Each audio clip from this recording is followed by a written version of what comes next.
E aí pessoal, tudo certo? Sejam todos muito bem-vindos. Iniciamos no ano 1944, ano da Segunda Guerra Mundial. Em algum lugar do Pacífico Sul, 2 aviões caem em uma ilha, seguidos de perto por seus pilotos paraquedistas, o soldado americano Hank Marlowe e o soldado japonês Gunpei Ikari. Assim que se veem, os tiros e a corrida começam, e a perseguição os leva da praia para a selva.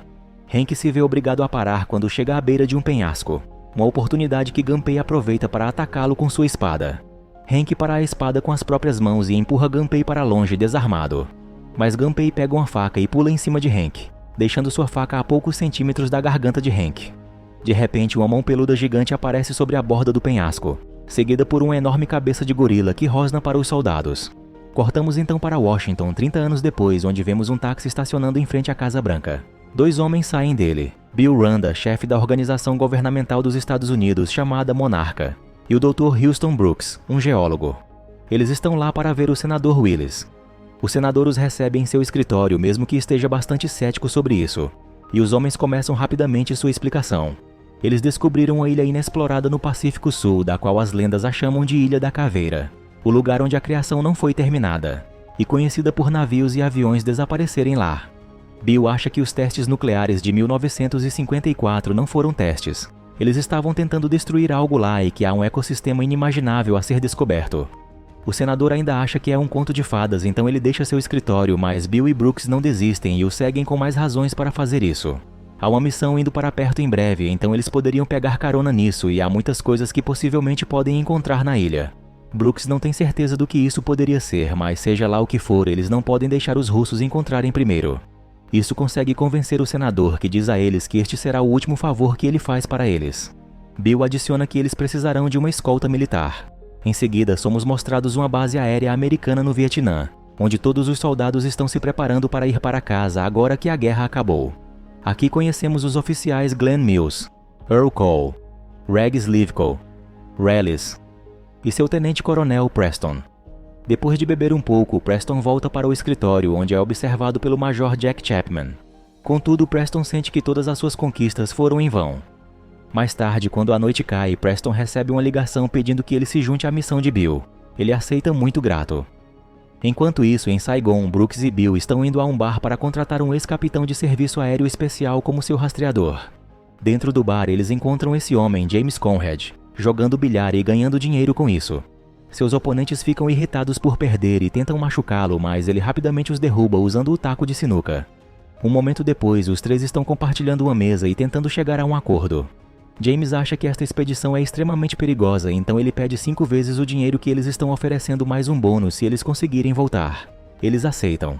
James também quer saber exatamente o que estão rastreando, mas Brooks e Bill só dizem a ele que querem sua experiência em explorar território perigoso.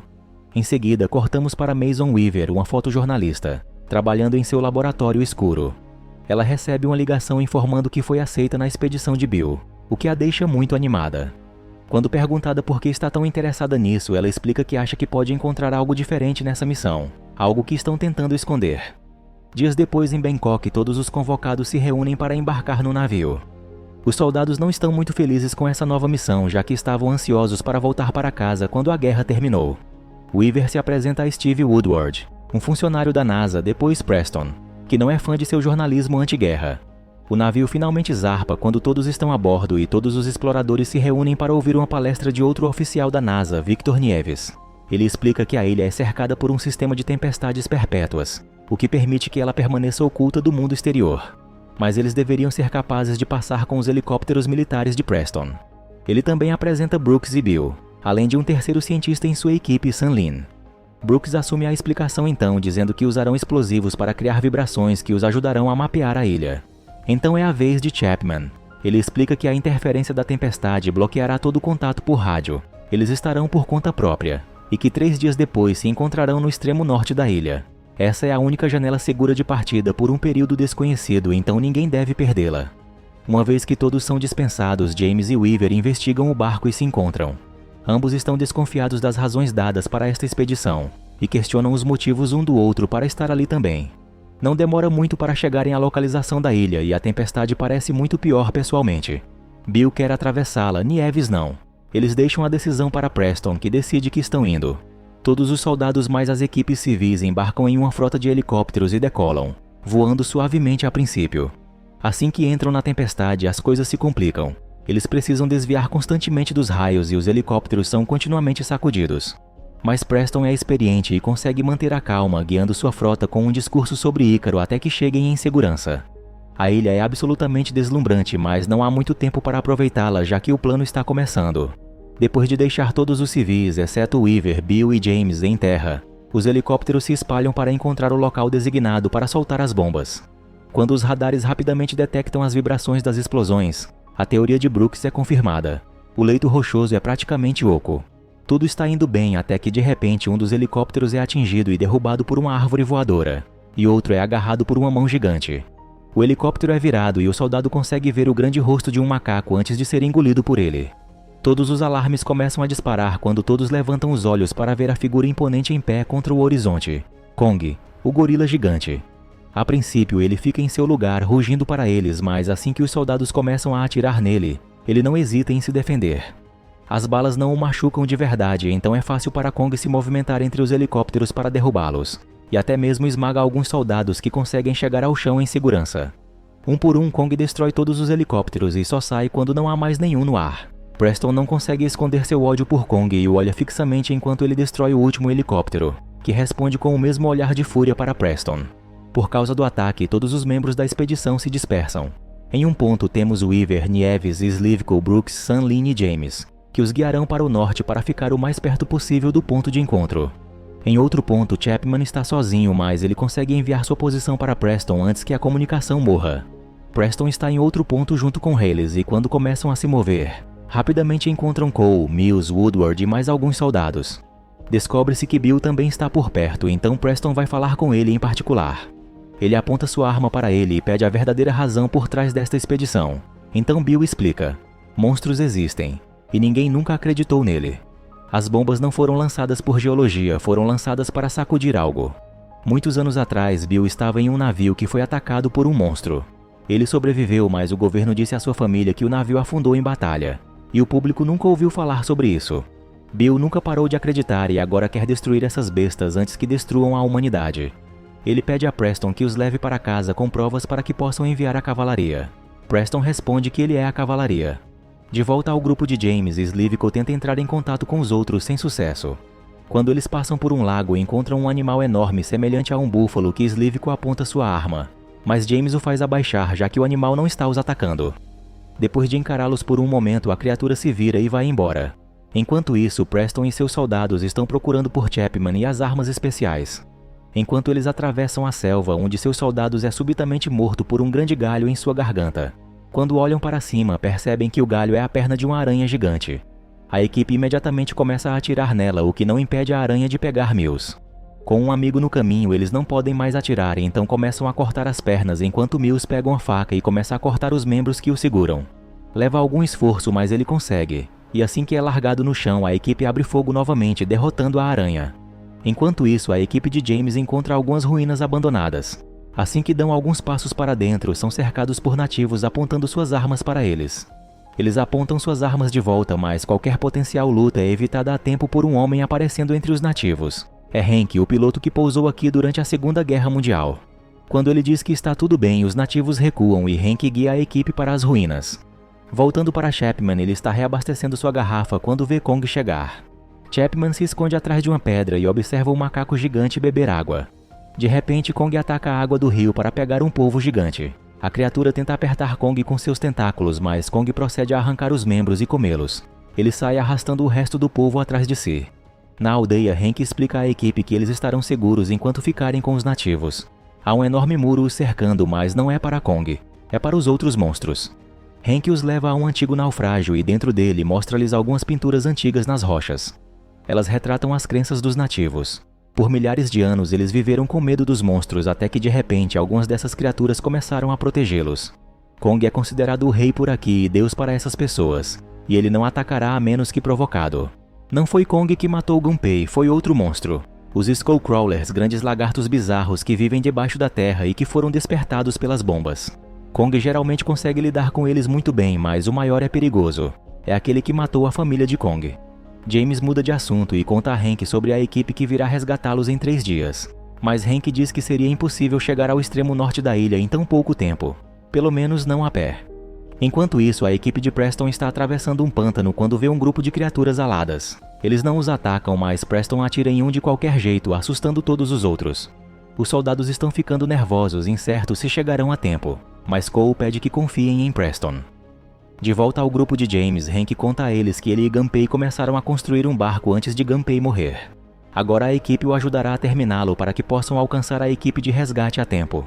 Enquanto todos trabalham nos reparos, Weaver interage com os nativos, tirando fotos deles. É então que ela ouve um barulho vindo do outro lado do muro, então vai investigar. É uma daquelas criaturas semelhantes a bisões que ficou presa embaixo de um avião. Ela tenta ajudar, mas obviamente não tem forças para mover um helicóptero sozinha. Felizmente Kong chega e o levanta. Ele a encara por um breve momento antes de sair, parecendo aprovar suas ações. Durante a busca por Chapman, a equipe de Preston encontra a mancha de sangue que Kong deixou em uma montanha. Agora eles sabem que a criatura pode ser ferida e até morta.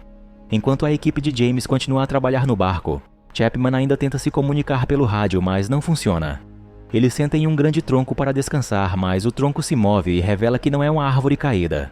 É uma criatura que se parece com uma. Chapman atira nela, o que a assusta, mas também chama a atenção de outro monstro. Ele mal tem tempo de se virar antes que um Skullcrawler o devore. Na aldeia, enquanto os outros conversam, James e Weaver olham para as luzes do norte. Ela está tentando tirar uma foto, mas sua lanterna quebra, então James lhe empresta seu isqueiro, um presente de seu pai que lutou na Segunda Guerra Mundial. Na selva, a equipe de Preston está montando acampamento e Randy diz a ele que este plano é loucura. Preston responde que se ele não gosta de como ele comanda as coisas, pode sair. Na manhã seguinte, o barco está pronto para partir. Hank recupera a espada do túmulo de Gunpei para levá-la consigo, já que Gunpei se tornara seu irmão durante o tempo que passaram juntos. Todos embarcam no barco e, após algum esforço extra para fazê-lo partir, finalmente partem. Enquanto Hank lhes conta sobre a família que deixou para trás, eles recebem uma ligação da equipe de Preston. Eles são solicitados a disparar um sinal para que possam encontrar sua localização e Preston o faz. Acontece que eles estão perto o suficiente para pegá-los, mas a celebração é estragada quando uma daquelas criaturas aladas voa e leva Nieves para comer com seu bando. Eles não podem fazer muito além de continuar se movendo. Algumas horas depois, eles atracam o barco e desembarcam para se reunir com Preston e sua equipe. Agora todos estão juntos novamente. James quer que eles voltem para o navio e partam rapidamente, mas Preston se recusa. Ele ainda quer encontrar Chapman. Hank protesta contra a ideia, pois ir para o oeste significa ir onde os Skullcrawlers vivem. Mas como seu trabalho é rastrear, James acaba cedendo sob a condição de que voltem antes do anoitecer. O grupo parte em busca de Chapman e no caminho encontram os esqueletos dos pais de Kong. Apesar das reclamações de Hank, Preston ordena que cruzem a sepultura em massa, que está coberta por uma névoa estranha. Uma névoa que descobrem ser inflamável quando Cole deixa cair seu cigarro e causa uma explosão. Eles não vão muito longe antes de um rastejador de caveira alcançá-los, e eles rapidamente se escondem atrás daqueles ossos gigantes. O rastejador de caveira pausa para vomitar um crânio que cai perto de James e possibilita que ele perceba que tem o distintivo de Chapman. Então o monstro se vira e sai. A equipe pensa que é seguro sair, mas quando o flash da câmera de Bill dispara, o rastejador de caveira pula sobre ele e o devora. Todos abrem fogo, mas é difícil mirar quando o lagarto se esconde na névoa. Ele aparece de repente na frente de Hank, que consegue cortá-lo com a espada antes de ele empurrá-lo para fora do caminho e comer um dos soldados. Ele parte para cima de Weaver em seguida, e é quando outro soldado aciona seu lança-chamas contra ele. O rastejador de caveira atinge esse soldado com o rabo e o lança pelo ar, causando outra explosão onde ele aterrissa. Slivko é atingido e nocauteado por aquela explosão, caindo perto das granadas. Os estranhos pássaros de antes aparecem de repente e enquanto os soldados os alvejam, James pega a espada de Hank e uma máscara de gás que estava no chão e a coloca para entrar na área de vazamento de gás. Ele corta todos os pássaros no caminho até chegar a Slivko, mas o rastejador de caveira também os alcançou. Felizmente, Weaver chega bem a tempo de jogar o isqueiro de James no monstro, fazendo-o explodir. Uma vez que deixam o Vale de Ossos para trás, Hank lembra a Preston o quão horrível é essa ideia, e James informa a todos que Chapman está morto, o que ele prova mostrando o distintivo que a criatura havia vomitado. Mas Preston não se importa. Ele ainda quer chegar ao local do acidente para recuperar os explosivos para matar Kong. Hank, James, os cientistas e Weaver tentam impedi-lo, explicando que Kong é bom e só estava se defendendo. Preston continua sem ouvir. Todos sacam suas armas e parece que uma luta está prestes a começar, mas James toma a frente e diz a Preston o local que ele e seu soldado precisam seguir. Mas ele levará os civis de volta para o barco, exceto Woodward, que vai com os soldados. Eles encontram as coisas de Chapman no caminho e as recuperam para que possam enviá-las de volta para sua família. Enquanto isso, James diz à sua equipe para esperar um momento porque ele precisa encontrar um terreno alto, e Weaver vai com ele. Já é noite quando a equipe de Preston encontra as armas e começa a trabalhar em uma armadilha para Kong que inclui chamas. Cortamos então para James e Weaver, que chegam à beira de um penhasco e conseguem dar uma boa olhada no rio e onde o barco poderia estar. É nesse momento que Kong os visita, mas ele não ataca porque reconhece Weaver, que agora se sente corajosa o suficiente para tocar no nariz dele. Kong não parece se importar, mas ele rosna e vai embora quando ouve as explosões provocadas pelos soldados. James e Weaver voltam para sua equipe e os enviam de volta para o barco. Os cientistas fazem o que é pedido, mas Hank se junta a eles quando descobre que querem salvar Kong. Enquanto isso, Kong alcançou os soldados e está pronto para lutar. Ele corre até eles na água, mas Preston lança uma tocha e inicia um anel de fogo ao redor do macaco. A princípio, parece que Kong está com tanta dor que não consegue se mover, mas eventualmente ele atravessa as chamas e acerta Woodward com a mão antes de cair no chão. Preston pede a seus soldados que coloquem as cargas, mas podemos ver em seus olhos que estão hesitando depois de ver Kong sofrer. Enquanto todos pegam os detonadores, James, Weaver e Hank chegam para impedi-los. Soldados e civis apontam suas armas um para o outro enquanto Preston delira sobre o trabalho sujo de um soldado. O grupo parece estar num impasse, pelo menos até Slivko intervir e apontar para Preston. James declara que acabou, mas ele é interrompido por um barulho na água. É o maior rastejador de caveira. Todos fogem exceto Preston, que fica para trás para ligar o detonador com a intenção de matar Kong, mas acaba sendo esmagado por ele quando acorda. Kong entra em combate com o lagarto, mas logo é dominado. O sol nasce quando o grupo chega à borda da ilha. Eles enviam Weaver para disparar um sinalizador para que Brooks possa vê-lo enquanto trabalham em uma distração para ganhar tempo. James e os soldados começam a correr quando o rastejador de caveira começa sua perseguição. Cole decide ficar para trás e se sacrificar com a intenção de explodir seus explosivos quando o lagarto se aproximar o suficiente, mas é empurrado para longe pelo rabo dele. O rastejador de caveira está prestes a pegar o resto da equipe quando Kong reaparece, socando e esmagando o lagarto o máximo possível enquanto Weaver alcança um lugar alto e dispara o sinalizador. Depois de mais alguns golpes, incluindo um com uma árvore, Kong é empurrado para trás pelo rastejador de caveira e acidentalmente cai em algumas correntes que o deixa preso. O lagarto está prestes a matá-lo quando os cientistas chegam com o barco, disparando suas armas contra o rastejador de caveira enquanto os soldados sobem a bordo. Entre eles e um sinalizador que Weaver dispara em seu pescoço.